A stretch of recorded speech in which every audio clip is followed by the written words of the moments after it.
Aí, quando é nesses casos, o que que acontece? A galera personaliza. Aí é uma pessoa, ela não tem nem partido. As pessoas olham assim, ah, é o deputado fulano de tal, é o vereador fulano de tal. É como se esse cara não tivesse partido. Não é interessante isso também? Bom, então a gente vai dizer aqui, ó, são 19, sabe de qual partido? Do PL, tá? É do PL. PL é extrema-direita bolsonarista, raiz. E sabe quem é um dos cabeças desses que não votou para o gás? Um deputado chamado Nicolas Ferreira, de Minas Gerais. Esse mesmo, o mais votado do Congresso Nacional atualmente.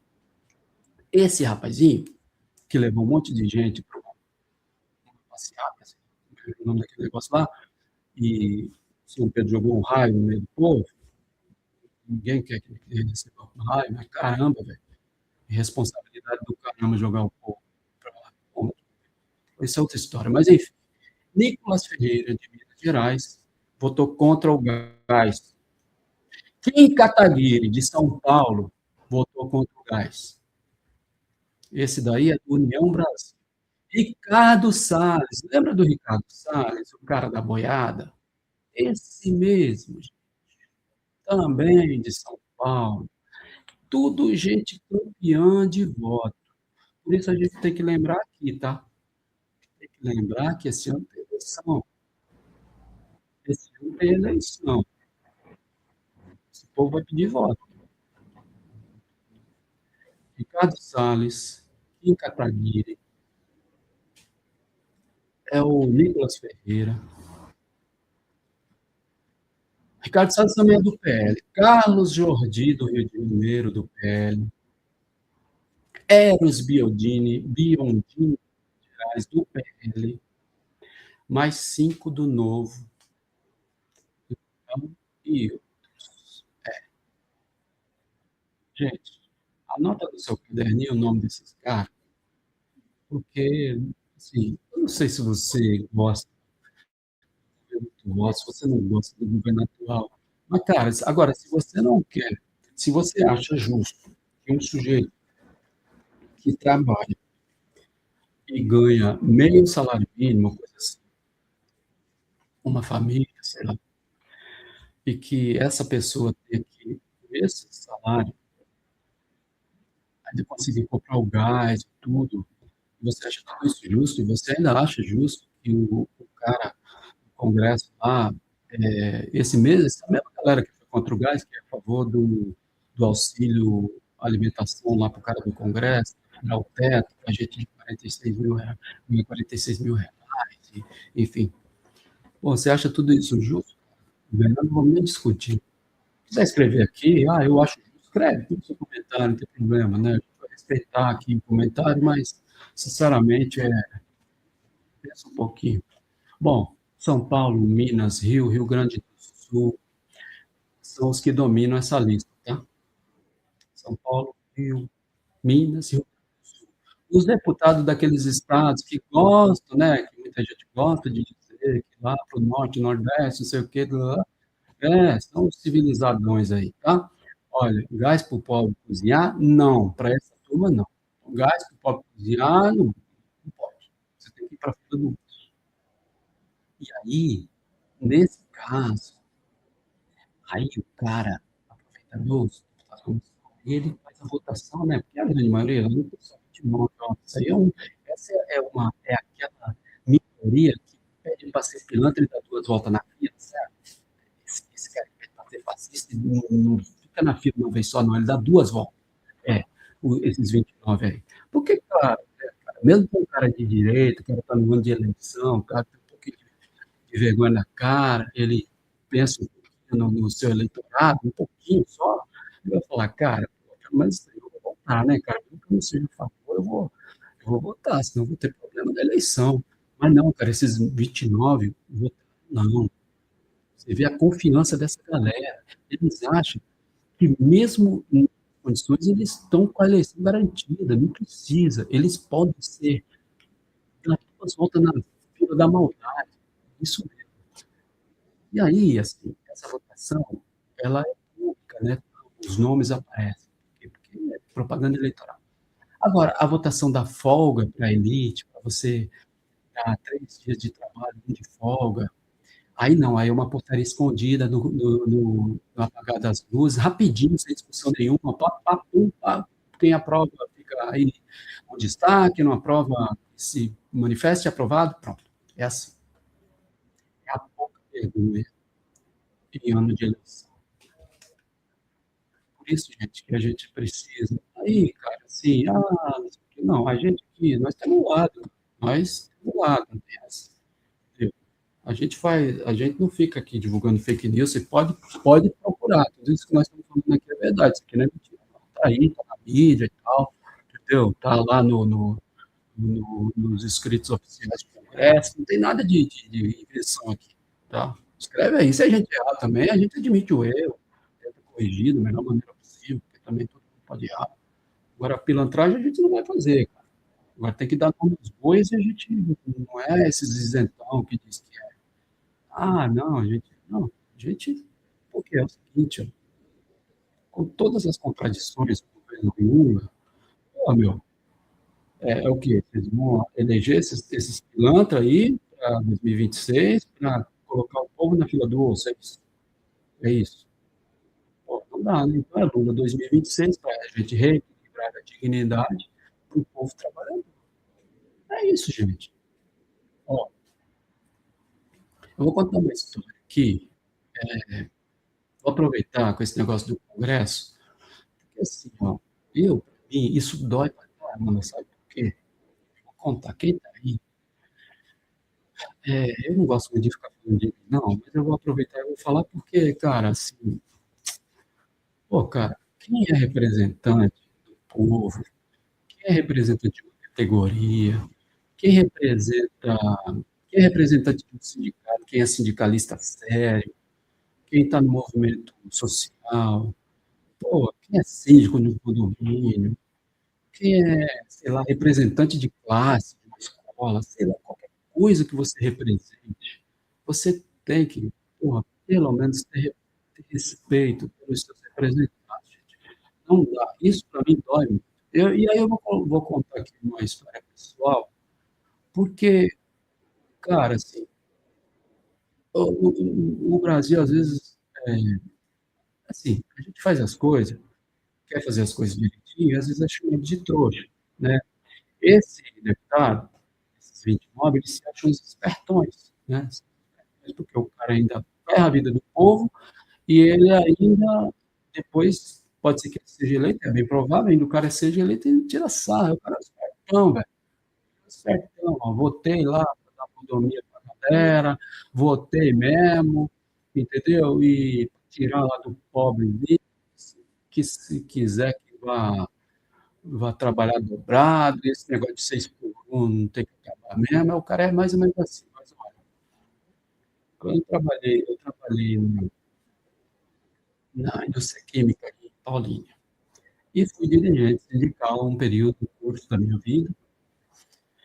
E olha, durante esse período em que eu fui dirigente sindical, em 2005,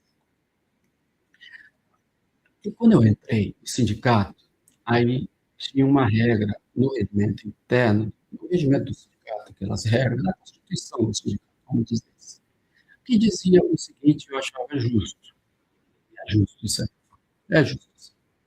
Não é o que todos os sindicatos praticam, mas era uma regra que eu achava boa, que é o seguinte, olha, quem é o sindicalista, se você saiu da fábrica, no meu caso, eu saí da fábrica, fui liberado, porque tem o sindicalista também fica na fábrica, mas eu fui liberado, eles acharam que eu deveria ficar liberado para liderar lá algumas coisas e tal, não vou entrar no mérito, mas tudo bem. E aí tinha uma regra que era a seguinte: olha, você é sindicalista, você está aqui na direção, o peão está trabalhando lá, ralando, você está aqui também ralando, mas de outra forma, mas, bom, para uma indústria química, é, chega a ser até um privilégio você estar ali, né? Porque você está ali no horário comercial, você não está sujeito a esse 6 por 1 quando você está no sindicato. Claro que você também tem que acordar de madrugada e tal, mas é outro tipo de trabalho.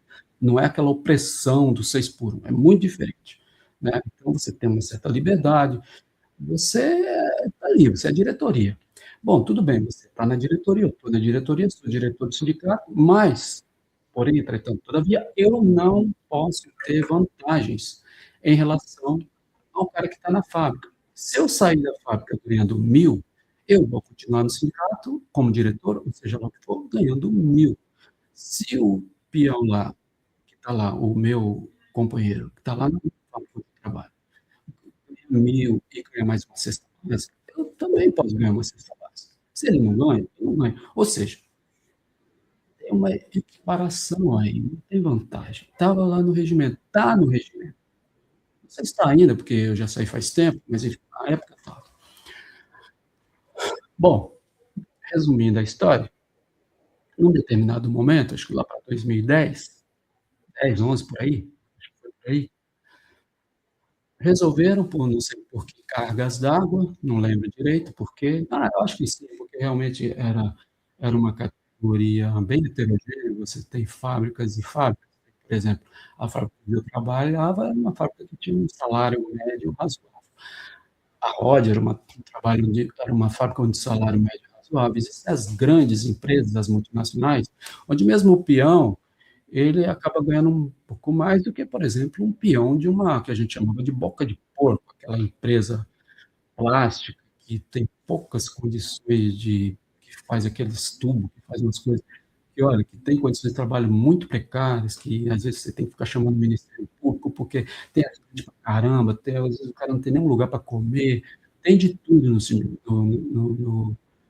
nas fábricas brasileiras, pô, e a gente tem que lidar com isso. Mas, enfim, e o salário lá embaixo, às vezes no piso, o piso da categoria, que é aquele baixinho, acima do salário mínimo, muitas vezes, mas também não é essas coisas todas que não sai daquele, por exemplo, 3.500 que está na renda média que foi colocado ali, que também não é essas coisas. Né? Enfim, então você tem muito diretor também que sai dessas empresas e vai para lá para o sindicato ganhando isso. Bom, acho que por conta disso, alguém decidiu, não, pô, esses caras estão ganhando muito pouquinho e tal, vamos dar uma cesta básica aí para o diretor do sindicato. Bom, eu argumentei e falei o seguinte na reunião, olha, nós temos aqui uma regra, temos princípios, o nosso princípio diz, quem está aqui no sindicato, na diretoria, isso aqui não é um privilégio, isso aqui não é para ser privilégio, você não tem que ter nenhum privilégio, principalmente financeiro, tal, de direito, nenhum direito a mais do que o cara que está lá na fábrica. Nós temos que lutar para que o cara da fábrica tenha mais salário, mais direitos e tal.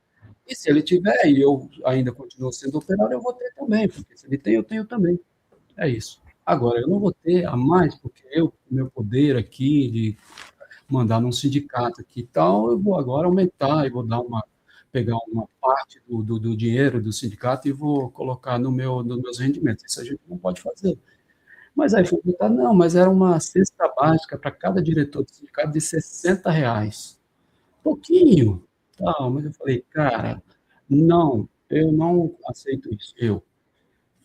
Eu e mais um, de, sei lá, 30 e tantos diretores, eu e mais um fomos contra. Perdi uma votação, obviamente, e eu contra-argumentei e disse o seguinte: olha, eu não vou ter cara como representante daqueles trabalhadores que votaram em mim, que estão aqui, de chegar agora na porta de fábrica, entregar um boletim, conversar com ele cara a cara, olhar no olho dele.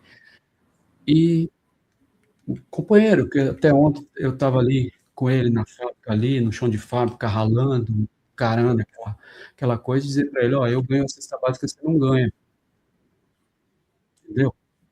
Eu ganho, você não. Porra, para mim isso custa muito. Você entende? Eu não sei se vocês estão entendendo. Um representante público, ele não pode fazer isso que esses caras do Congresso estão fazendo. Tem um mínimo de respeito. Eu não estou nem dizendo que lá o cara não. Porra, velho, mas fazer uma votação desse jeito. Cara, então para mim isso dói.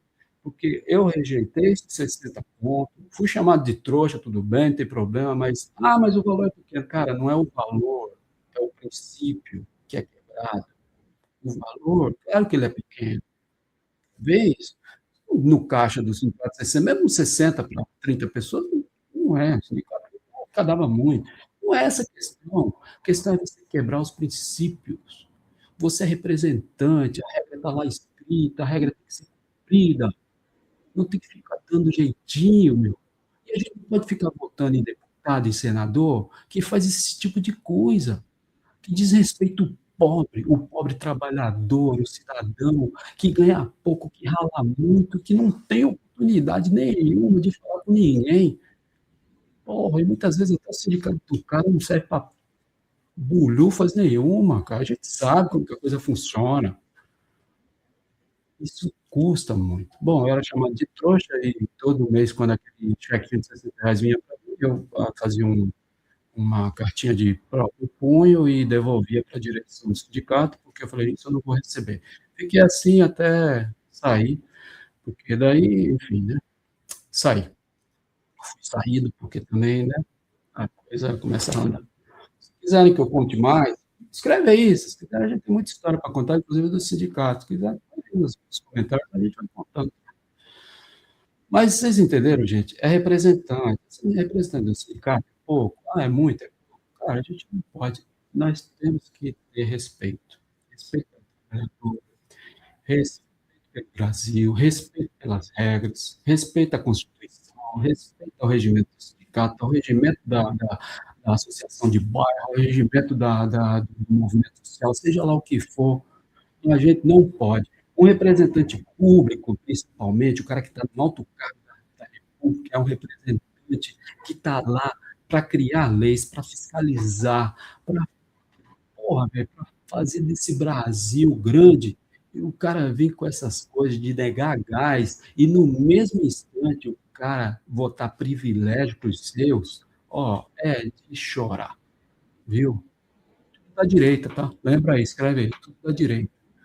A gente tem que falar isso, porque sempre aquela coisa, os esquerdistas estão lá. Tá. Mas olha só, mas tem um 3.6 aqui que saiu agora há pouco aí, que eu falei do lance dos deputados, mas tem um break news, break news. Coloca aqui, break news, saiu hoje, agora há pouco, daqui a pouco, agora há pouco. O ministro Flávio Dino, do STF, o comunista, oh meu Deus, do STF, entrou na jogada. Break news agora. Peraí, vamos ver se eu tenho uma vinheta. Eu não tenho uma vinheta própria para isso, mas eu vou improvisar uma vinheta aqui. Peraí. Como é que eu tenho aqui? Eu não tenho vinheta. Eu tenho vinheta. Escreve aqui, vai dar suas opiniões. O que vocês acham? Vocês acham que o nosso programa tem que ter vinheta? Se você acha que tem que ter vinheta, escreve aí. Escreve aí, cara. Escreve aqui. Tá faltando vinheta pra gente aqui?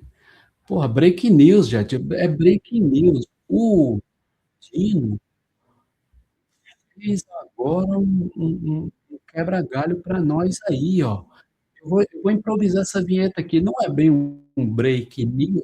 Eu tenho um break news aqui. Eu tenho, cara. Eu tenho um break news aqui. Não, eu vou improvisar essa daqui que é bonitinha. Vai.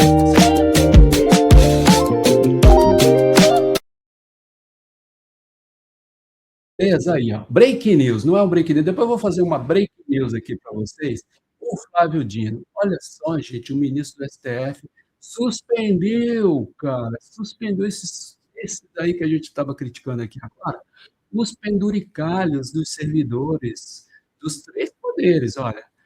Os penduricalhos, de modo geral, pelo que eu estou entendendo aqui, ó, as verbas extras, todas aquelas verbas extras que eu falei, o teto é 46 mil, daí os caras vêm com essas palhaçadas de colocar uns penduricalhos, o cara inventa um auxílio paletó, um auxílio alimentação, um auxílio não sei o quê, para quê? Para subir o teto. O cara fala, pô, eu vou colocar um auxílio, o cara espertamente, né, eu sou do Congresso, ganho 46 mil, mas eu vou inventar aqui um auxílio alimentação que aí, em vez de 46, vai para 48. E aí daqui a pouco ele pega outro, vai para 50, vai para. Aí vai para. Ele suspendeu essa palhaçada. Olha só, cara, auxílio alimentação aprovado na Câmara, Zé Felipe. Mas vamos lá, né? Mas a gente precisa analisar melhor tudo isso também, né? Vamos dentro dessas coisas, dos princípios, tudo isso que a gente estava falando aqui. Vamos lá, vamos com calma. Break news.